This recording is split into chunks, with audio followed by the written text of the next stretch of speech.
Nie je žiadnym prekvapením, že partia okolo Igora Matoviča nevie, kde je jej miesto. Michal Šipoš, verný Matovičov poskok, sa tentoraz pustil do detinského útoku na splnomocnenca vlády Petra Kotlára. S trápnou iróniou napísal: Pán Kotlár, prosím, zastavte aj očkovanie zvierat, lebo čo ak aj to škodí. Toto je len ďalší dôkaz, že Matovič a jeho ľudia neponúkajú nič okrem chaosu, urážok a lacných provokácií. Aby vám ďalšie zaujímavé video neuniklo, odoberajte náš kanál a nezabudnite kliknúť aj na zvonček. Na scénu však vstúpil Erik Kaliňák, ktorý ukázal, ako sa dá hlúposť zastaviť s rozumom. V reakcii na Šipošov infantilný výpad jasne povedal: Pán Šipoš asi zabudol, že očkovanie zvierat nie je v kompetencii pána splnomocnenca, ale ak sa chce baviť o niečom, čo by stálo za reč, nech navrhne niečo zmysluplné.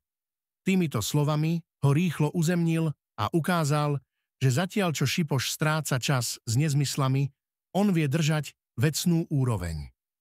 Ako ďalej dodal, namiesto lacných vtipov by sa mohol pán Šipoš zamyslieť nad tým, čo reálne trápi ľudí, čím jasne odhalil prázdnotu Matovičovho tábora.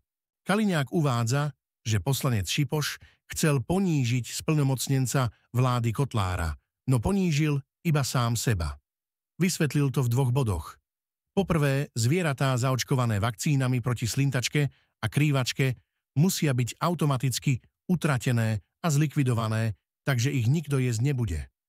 Po druhej, v Európskej únii je predaj takto zaočkovaných kráv dlhodobo zakázaný. Práve preto, že nepoznáme možné vedľajšie účinky konzumácie takéhoto mäsa, vymenoval Kaliňák. Budeme radi, ak sa zapojíte do diskusie v komentároch a vyjadríte svoj názor. Ak sa vám video páčilo, budeme radi, ak nás budete aj odoberať a sledovať ďalej. Politika denne.